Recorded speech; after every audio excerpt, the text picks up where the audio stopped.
Assalamualaikum warahmatullahi wabarakatuh. Kami dari kelompok bola di sini kami akan menjelaskan serta akan mempresentasikan bagaimana mencari persamaan bola di R3. Untuk lebih jelasnya, kami akan menjelaskan di video selanjutnya. Definisi bidang bola. Bola yang biasa kita sering lihat di kehidupan sehari-hari memiliki bentuk bulat dan tidak memiliki titik sudut, serta apabila digambarkan itu seperti bentuk lingkaran. Nah, untuk mengetahui definisi dari bola, di sini kita ambil gambar, contoh gambar pada gambar di bawah ini yang terdapat kurva X, Y, Z. Jika kita memiliki suatu titik di R3 dan kita ambil titik M ini merupakan suatu titiknya, serta kita juga memiliki himpunan titik-titik lainnya di R3 yang mengelilingi titik M, contohnya seperti titik P pada gambar ini, sehingga semua himpunan titik-titik lainnya yang mengelilingi titik M termasuk titik P ini memiliki jarak terhadap titik M. Dan jarak tersebut adalah jarak tetap yang disebut dengan jari-jari bola. Jadi, garis PM ini, titik-titik PM itu merupakan jari-jari yang ada di bola. Sehingga dapat diartikan titik M di sini itu merupakan suatu titik pusat dari semua himpunan titik-titik, dan titik-titik tersebut dinamakan bidang bola. Jadi, bidang bola atau bola adalah himpunan titik-titik atau tempat kedudukan titik-titik di R3 yang berjarak sama terhadap sebuah titik tetap. Yaitu di sini contohnya tadi kan titik P itu memiliki jarak yang tetap terhadap satu titik, yaitu titik M. Dan juga kalau kita menandai titik lainnya, itu akan memiliki jarak yang sama terhadap titik M ini. Sebelum kita masuk ke dalam definisi bidang bola, di sini kita harus memperhatikan gambar yang ada di bawah ini. Pada gambar ini menunjukkan suatu proses proyeksi titik-titik dalam ruang 3 dimensi terhadap bidang dan sumbu dengan objek utama berupa sebuah bola, titik P, dan juga titik M. Karena kedua titik tersebut masih belum diketahui koordinat pastinya, maka kita harus memproyeksikan titik-titik tersebut ke dalam bidang dan juga sumbu di R3. Pertama yang kita proyeksikan itu yaitu titik M. Titik M yang ada di dalam bola, titik tersebut tidak diketahui secara pastinya di koordinat mana, sehingga kita harus memproyeksikan titik M terhadap suatu bidang yang ada di R3. Maka kita proyeksi M terhadap bidang X, O, Y sehingga menjadikan M1. Jadi M1 di sini tuh merupakan hasil proyeksi M terhadap bidang X, O, Y, dan M1 ini merupakan titik dengan koordinat Z sama dengan 0, tetapi X, Y-nya ini dapat dicari atau kita akan mencarinya. Nah, selanjutnya untuk mengetahui koordinat dari M, kita harus memproyeksikan kembali M1 terhadap suatu sumbu yang ada di kurva R3 ini. Maka kita proyeksikan M1 ke sumbu X, dari titik M1 kita tarik ke sumbu X, atau kita proyeksikan M1 kepada sumbu X dan menghasilkan titik M2 dengan koordinat X 0, 0. Mengapa 0? Karena titik M2 ini berada di sumbu titik M2 ini pas berada di sumbu X, sehingga nilai Y dan juga Z-nya itu sama dengan 0. Setelah memproyeksikan titik M, maka kita harus memproyeksikan juga titik P yang merupakan titik pada permukaan bola. Apabila kita memproyeksikan titik P terhadap bidang X, O, Y, ini akan menghasilkan titik P baru yang dinamakan P1. Pada titik P1 ini hanya diketahui nilai X dan juga Y-nya dan Z sama dengan 0 karena titik P ini berada di antara sumbu X dan juga sumbu Y. Nah, untuk mengetahui koordinat pastinya, kita harus memproyeksikan kembali P1 tersebut terhadap sumbu X sehingga menghasilkan proyeksi yaitu titik P2. Di mana titik P2 ini menghasilkan nilai koordinat X, 0, dan 0. Karena titik P2 ini juga pas berada di koordinat atau sumbu X, sehingga nilai Y dan juga Z-nya itu sama dengan 0.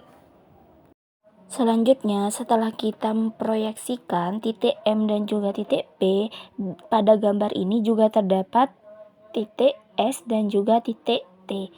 Titik S ini merupakan proyeksi titik M terhadap garis P1.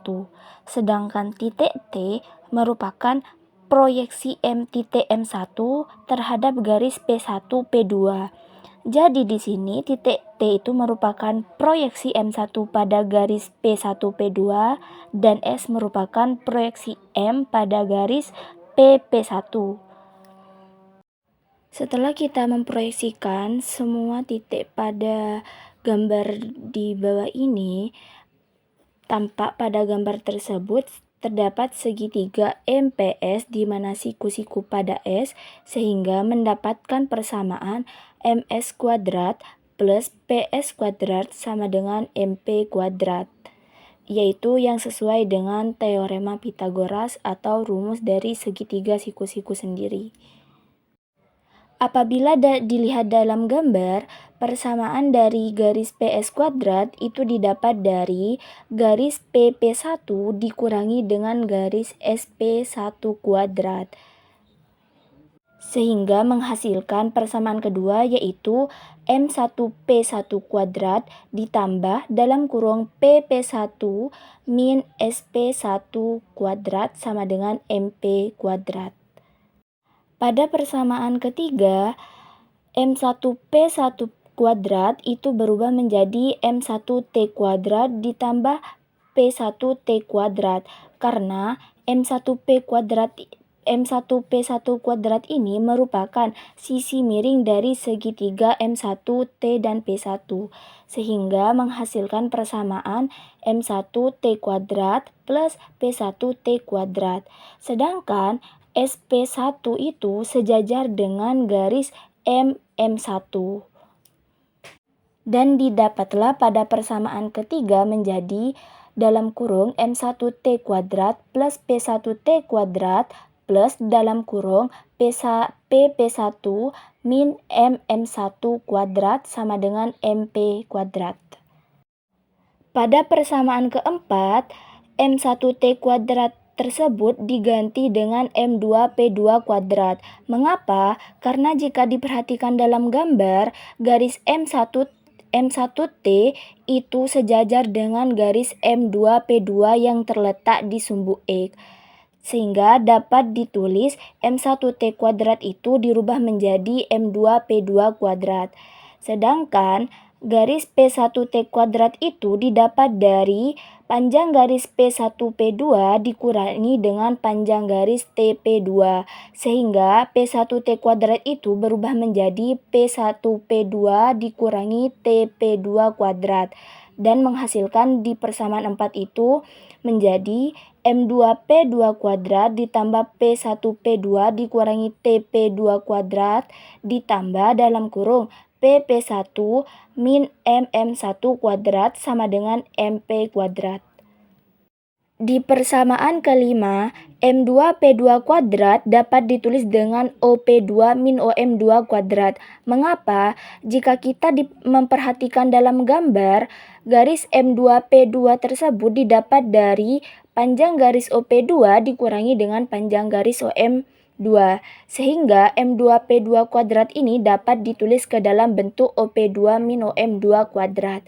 Sedangkan garis TP2 itu juga dapat ditulis ke dalam bentuk M2 M1 M2 kuadrat. Mengapa? Karena pada gambar garis TP2 itu sejajar dengan garis M1 M2 sehingga menghasilkan pada persamaan kelima ini menjadi dalam kurung OP2 min M2 kuadrat ditambah dalam kurung P1P2 min M1 M2 kuadrat ditambah dalam kurung PP1 min MM1 kuadrat menghasilkan sama dengan MP2 kuadrat. Dari persamaan 5 yang telah didapat, itu menghasilkan sebuah persamaan baru atau dapat disimpulkan ke dalam persamaan baru yang menjadi dalam kurung XP min XM kuadrat plus YP min YM kuadrat plus dalam kurung ZP min ZM kuadrat sama dengan R kuadrat.